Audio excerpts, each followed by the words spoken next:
Waalaikumsalam warahmatullahi wabarakatuh. Mahasiswa kelas 11 7D dari 01 mahasiswa Universitas Nusa Mandiri cabang kampus Kramat 18. Untuk materi pertemuan ini kita akan diskusi tentang salah satu algoritma yang ada di bidang keilmuan data mining. Nah, untuk algoritma yang nantinya akan saya bahas, saya mulai dari yang simpel aja Bapak Ibu perhitungannya, yaitu algoritma asosiasi. Oke. Karena materi pertemuan kelima sudah saya bahas di minggu kemarin untuk materi pertemuan kelima. Jadi saya masuk ke materi pertemuan keenam. Saya review kembali tentang proses yang ada di bidang keilmuan data mining. Pada prinsipnya proses yang ada di bidang keilmuan data mining itu ada 4 tahapan kurang lebih. Yang pertama mulai dari himpunan data yang nanti akan kalian lakukan pada waktu kalian melakukan penelitian di bidang keilmuan data mining adalah mempersiapkan data, pahami data dan persiapkan data itu sendiri. Pahami data sesuai dengan karakter data. Ini yang nantinya bisa kalian lakukan. Jadi data yang sudah kalian peroleh yang lumayan banyak filenya mungkin nanti kalian jadikan satu file sehingga jadi yang namanya dataset. Nah, dataset tersebutlah yang nantinya akan kalian olah, yang akan kalian gunakan untuk digunakan di dengan menggunakan algoritma yang ada di bidang keilmuan data mining. Selanjutnya setelah kalian mengumpulkan data tahap 1 dan tahap 2, himpunan data dan pemilihan metode ini kasarnya harus cross check ya, harus cross check himpunan data di sini harus disesuaikan dengan data yang nanti akan kalian gunakan atau harus disesuaikan dengan algoritma yang akan kalian gunakan. Pilih metode sesuai dengan karakter data. Jadi kalau kalian menggunakan algoritma klasifikasi, khususnya kalau menggunakan algoritma contohnya C4.5, kalian boleh menggunakan tipe data dalam bentuk tipe data binominal. Tapi kalau kalian menggunakan algoritma klasifikasi yang lainnya, contohnya kalian menggunakan algoritma ID3, justru ID3 nggak mau menggunakan data dalam bentuk binominal. Ini yang perlu nanti dipahami terlebih dahulu. Baru selanjutnya setelah datanya oke, nggak ada masalah, baru selanjutnya yang nanti akan kalian lakukan adalah mengolah data tersebut dengan algoritma yang nantinya akan kalian gunakan. Nah, algoritma yang nanti akan kalian gunakan ada beberapa jenis algoritma yang ada di bidang keilmuan data mining. Ada estimasi, ada prediksi, ada klasifikasi, ada clustering, dan asosiasi. Selanjutnya, yang dicari adalah output dari data tersebut, yaitu pahami model dan pengetahuan yang sesuai. Output yang dihasilkan bisa nanti rule, atau bisa nanti association rule, ataupun yang lain-lainnya. Selanjutnya baru data yang kita miliki perlu diukur akurasinya, apakah nanti analisis model atau kinerja dari metode yang nantinya akan ditampilkan. Oke. Yang pertama himpunan data di sini nanti disebut dengan data preprocessing. Kenapa disebut dengan data preprocessing? Karena tahap ini yang nantinya akan kalian lakukan adalah mengumpulkan data, selanjutnya memahami data sesuai dengan karakteristik dari data itu sendiri. Ada istilah data cleaning, jadi data yang dibutuhkan kalian ambil, data yang tidak butuhkan kalian singkirkan. Kurang lebih seperti itu. Dan data preprocessing itu sendiri merupakan tahapan yang paling lama kalau melakukan penelitian di bidang keilmuan data mining atau machine learning. Bahkan sampai butuh waktu sampai 60% gitu dari proses penelitian yang ada di bidang keilmuan data mining. Karena saking jelimetnya ngolah data itu sendiri. Selanjutnya metode yang bisa digunakan ada 5 metode yang nantinya bisa digunakan terutama di bidang keilmuan data mining. Arahnya bisa nanti ke estimasi, atau bisa nanti ke prediksi, atau klasifikasi, atau clustering, atau nanti bisa membahas tentang asosiasi. Ini beberapa modeling yang nantinya bisa kalian pilih. Berikutnya yang dicari adalah pengetahuan. Pengetahuan itu sendiri adalah yang nantinya bisa dilakukan adalah mencari modelnya atau formula yang nanti akan muncul, atau tree, atau cluster, atau rule, atau correlation. Ini yang nanti akan muncul dari suatu data yang diolah dengan menggunakan algoritma. Bisa formula atau function Bapak Ibu, bisa tree, bisa cluster, bisa rule, atau correlation. Kurang lebih seperti itu. Selanjutnya data yang kita miliki perlu diukur nilai akurasinya. perlu diukur nilai akurasinya, ada yang namanya proses evaluasi.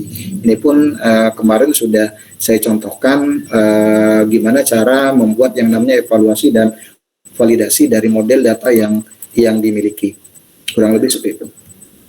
Ini kurang lebih tahapan yang ada di bidang keilmuan data mining jika kalian melakukan penelitian di bidang keilmuan ini.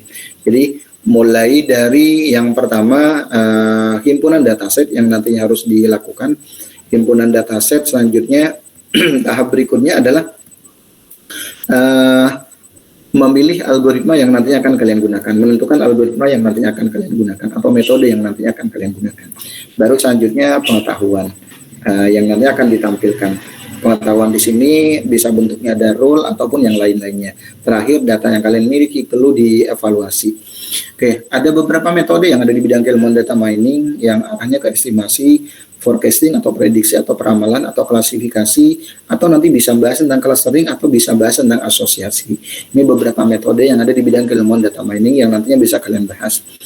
Oke, dari 5 bidang keilmuan, ada dari 5 peran yang ada di bidang keilmuan data mining ini yang nantinya akan saya bahas di materi pertemuan ini adalah algoritma asosiasi. Saya mulai dari algoritma asosiasi, algoritma yang bisa dibilang sih bisa jadi algoritma dasar yang ada di bidang keilmuan data mining itu sendiri.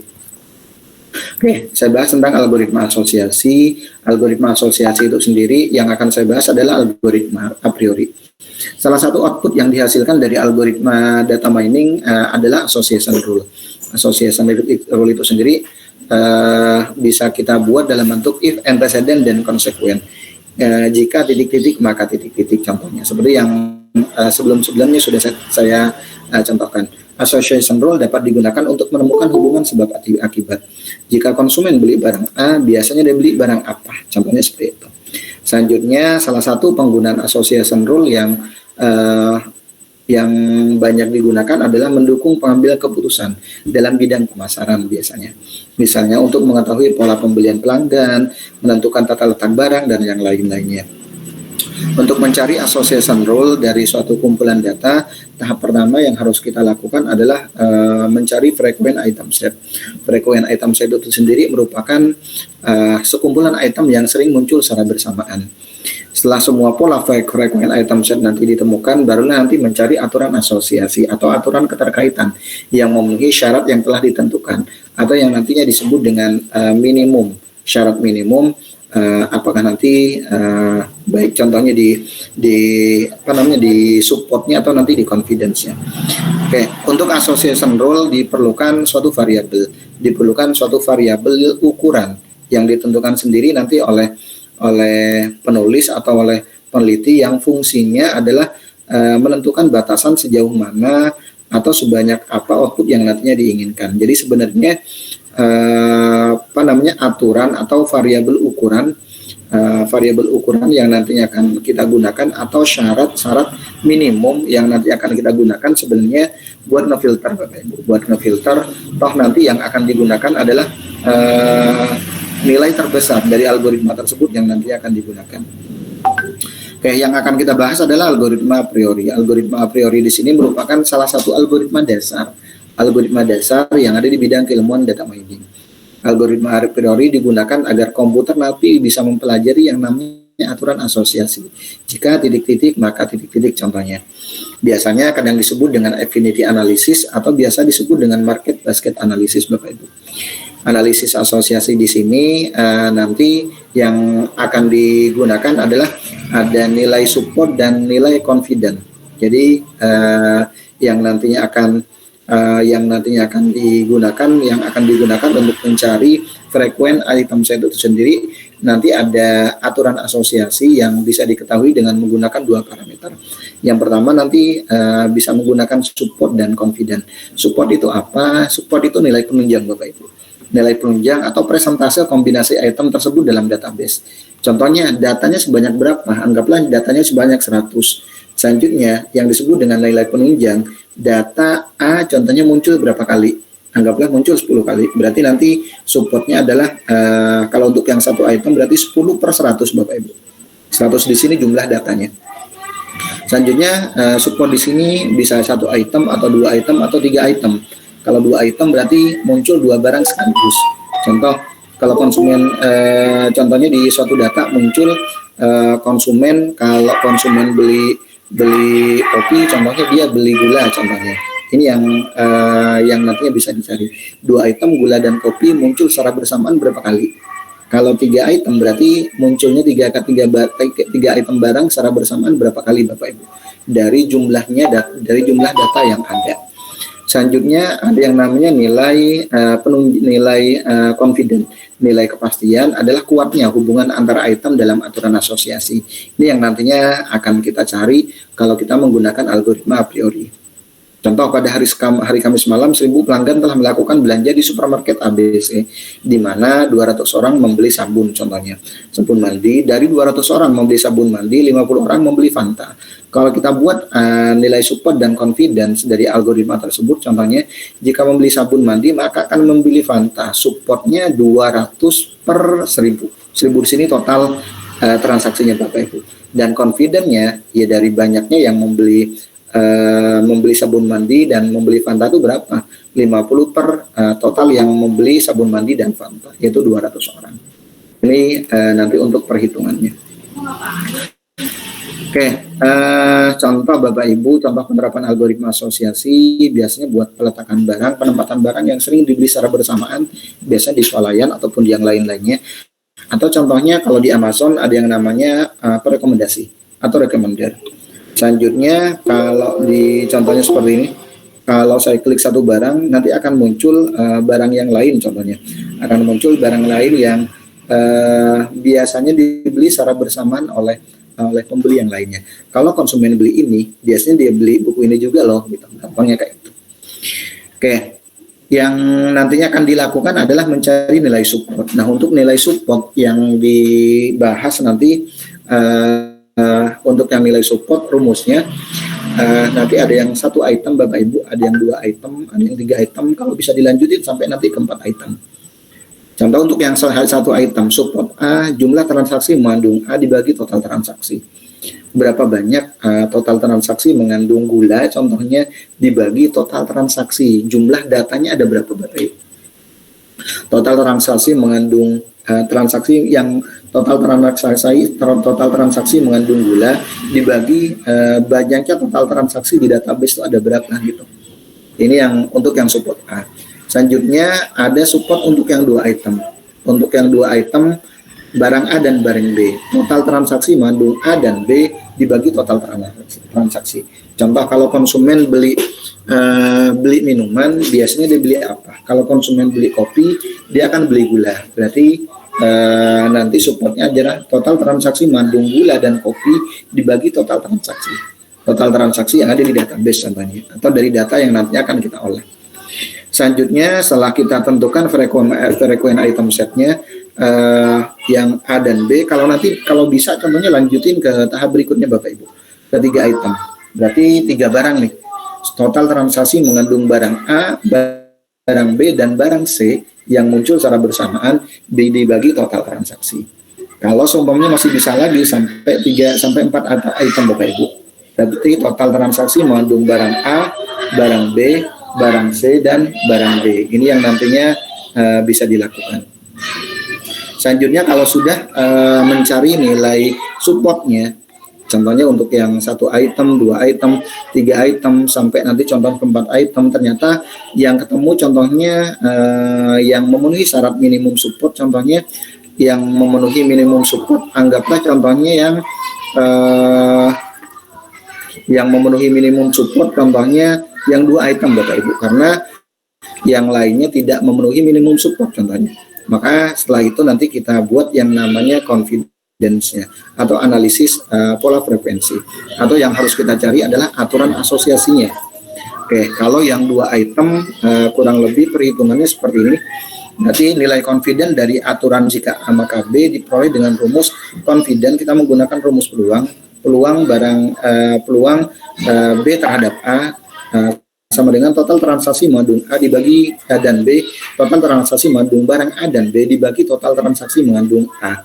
Selanjutnya kita buat lagi di bawahnya dengan data yang sama, confident peluang A terhadap B, total transaksi mengandung B, dan A dibagi total transaksi mengandung B. Berarti ada dua rumus nih Bapak Ibu untuk yang confidence-nya.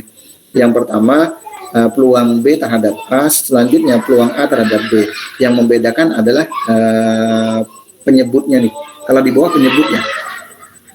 Ini yang nantinya bisa dilakukan. Oke, contoh Bapak Ibu, ada transaksi contohnya seperti ini, studi kasus penjualan barang elektronik contohnya. Studi kasus yang dilakukan yaitu dengan menganalisa data penjualan barang yang ada pada salah satu toko elektronik selama 1 tahun. Produk yang dianalisa adalah produk laptop dengan berbagai merek yang terjual selama kurun waktu 1 tahun contohnya. Contohnya jenis merek laptopnya ini Bapak Ibu, ada 13 item mereknya Bapak Ibu ya. Yang harus kita lakukan adalah mengumpulkan data transaksi. Mengumpulkan data transaksi yaitu data penjualan. Yang dicari adalah rekapitulasi penjualan. Rekapitulasi penjualan kita buat dalam bentuk per bulan. Dimulai dari bulan April 2022 sampai nanti bulan Maret 2013. Oke, contohnya rekap di bulan April 2012 seperti ini Bapak Ibu, data penjualannya. Selanjutnya bulan Mei seperti ini. Selanjutnya bulan Juni contohnya seperti ini rekapitulasinya. Selanjutnya bulan Juli seperti ini. Berikutnya bulan Agustus contohnya seperti ini. Selanjutnya bulan September contohnya seperti ini. Bulan Oktober hasil rekapitulasinya seperti ini. Bulan November, selanjutnya bulan Desember, selanjutnya bulan Januari, bulan Februari, terakhir bulan Maret. Oke, ini contoh data penjualan di bulan tiap bulannya. Jadi dalam waktu 1 tahun kita rekap per bulan. Kita rekap per bulan contohnya seperti ini.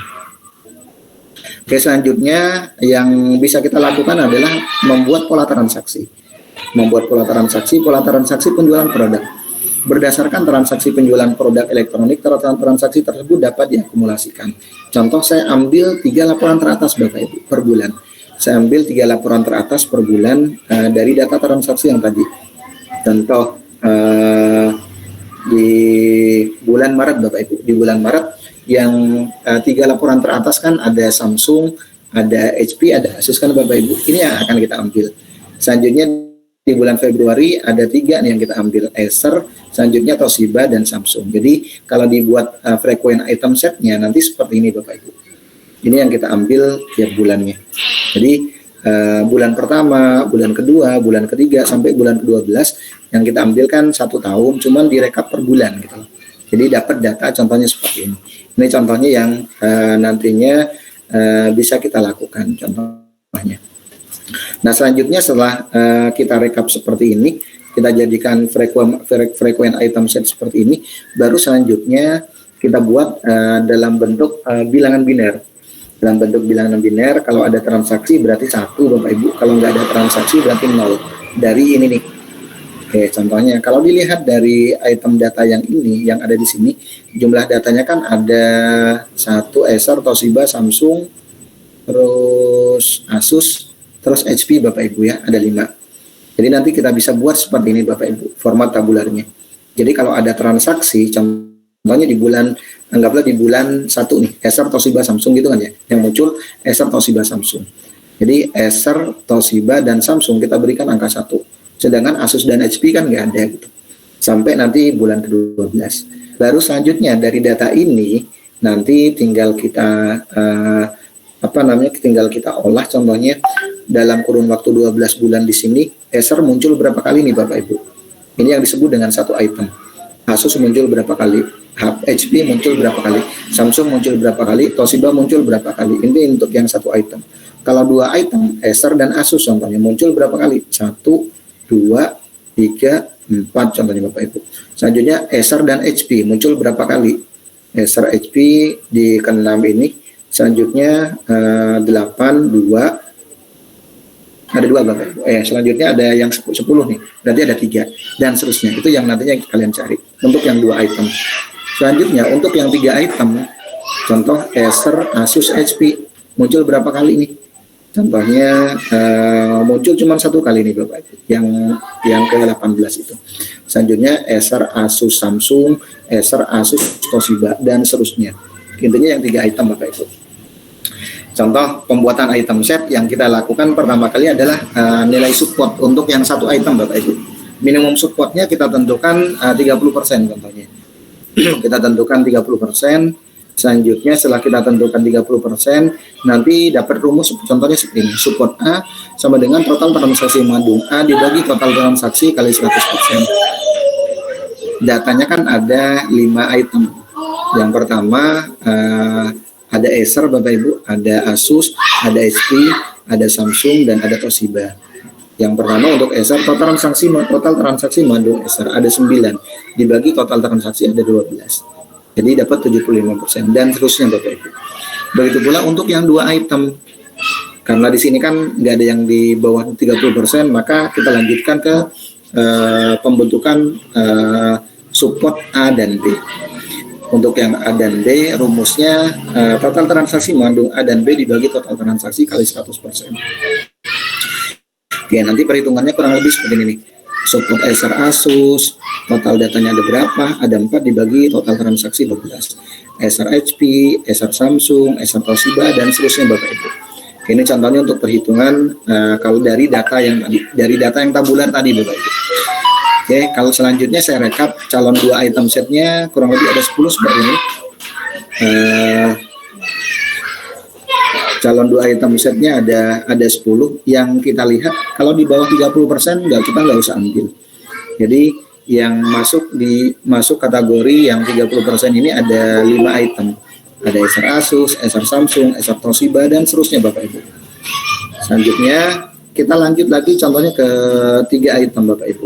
Yang 3 item berarti 3 barang nih. Contohnya ini rumusnya support A, B, dan C. Acer Toshiba HP, Acer Toshiba Asus, dan seterusnya Bapak Ibu. Oke, kalau direkap ini nggak ada yang sampai 30%. Karena nggak ada yang sampai 30%, kita balikin lagi ke yang 2 item set tadi yang memenuhi syarat 30%. Nah, ini yang nanti akan kita olah ke confident Bapak Ibu. Kita menggunakan rumus dari confident, seperti ini Bapak Ibu. Confident peluang B terhadap A, total transaksi mengandung A dan B dibagi total transaksi mengandung A. Selanjutnya peluang A terhadap B, total transaksi mengandung B dan A dibagi total transaksi mengandung B. Jadi nanti dapat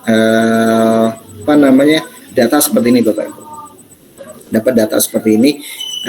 Ngambilnya dari mana ini? Yang ngambilnya ini dari yang 2 item set ini Bapak Ibu. Ini yang nanti akan diolah menjadi nilai confidence. Oke, total transaksi mengandung Acer dan Asus dibagi total transaksi mengandung Acer. Selanjutnya untuk yang confident yang kedua, total transaksi mengandung Asus dan Acer dibagi total transaksi mengandung Asus.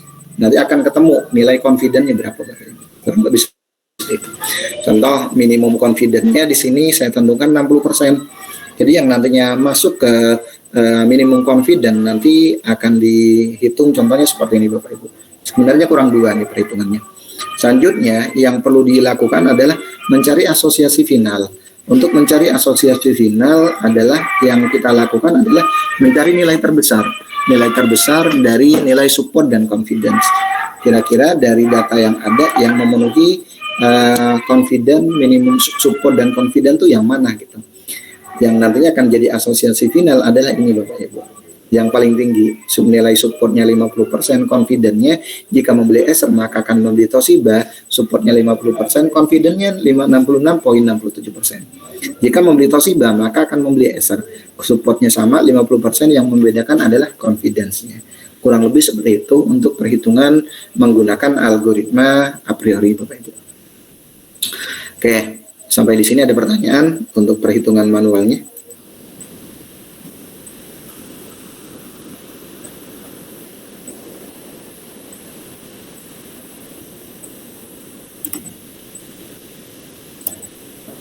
Oke, kalau nggak ada yang mau ditanyakan, silahkan kalian kerjakan. Ada 2 kasus Bapak Ibu, ada 2 kasus. Kasus yang pertama ini Bapak Ibu. Nah, ini tahapan di algoritma a priori Bapak Ibu, saya rangkum seperti ini di slide kalian di pertemuan ke-6 Bapak Ibu ya. Oke, ini slide yang pertama, yang pembentukan asosiasi final confident ini nanti ada 2 rumus Bapak Ibu. peluang B terhadap A dibagi total sama dengan total transaksi mengandung A, dan B dibagi total transaksi mengandung A. Selanjutnya kita balik nih, A-nya di depan. Kita balik A-nya di depan, peluang A terhadap B. Berarti total transaksi mengandung B dan A dibagi total transaksi mengandung B. Kurang lebih seperti itu. Case tadi kasusnya, silakan untuk yang digit akhir NIM-nya ganjil, silakan kalian kerjakan yang ini Bapak Ibu, yang saya sudah berikan frequent item setnya seperti ini. Nanti tinggal kalian kerjakan untuk yang digit NIM akhirnya ganjil. Untuk di NIM digit akhirnya yang genap, kalian kerjakan yang ini Bapak Ibu. Sama minimum supportnya, kalau yang tadi minimum supportnya 30 dan 60%, kalau yang genap minimum supportnya 30%, confidentnya 50%. Oke, kurang lebih seperti itu. Untuk lebih jelasnya sudah saya sertakan video penjelasannya di e-learning kalian. Modulnya pun sudah saya sertakan, video penjelasannya pun sudah saya sertakan. Oke, demikian penjelasan dari materi pertemuan ke-6 ini. Mohon maaf kalau ada kata-kata yang kurang berkenan. Saya akhiri. Assalamualaikum warahmatullahi wabarakatuh. Ya Pak Fauzi, ada Pak Fauzi? Ya Pak, mohon maaf. Saya mau tanya Pak. Itu kan ada persentase yang dibuat untuk menentukan confidence sama item setnya ya Pak ya? Confident dan support. Oh ya, confident dan supportnya. Nah, itu apa pengaruhnya jika nilai persentase itu kita perbesar atau perkecil seperti itu Pak? Misalnya di item supportnya itu di supportnya awal itu kita naikkan persentase jadi 50%, tapi di confidentnya kita perkecil, atau dua-duanya kita perbesar, atau dua-duanya kita perkecil. Nah, itu apa pengaruhnya terhadap hasil datanya ya Pak? Oke, nanti ngaruhnya salah satunya ke nilainya Pak gitu. Jadi kenapa harus ada minimum support? Itu sebenarnya buat ngefilter aja sih Pak. Buat ngefilter terhadap data yang nantinya akan dimunculkan. Toh nanti data yang diambil adalah nilai terbesar Pak. Jadi kalaupun contohnya akan kita rubah mau diperbesar atau diperkecil, ya jangan sampai nanti kalau diperbesar justru nggak muncul datanya Pak. Karena nggak ada yang memenuhi gitu lah Pak.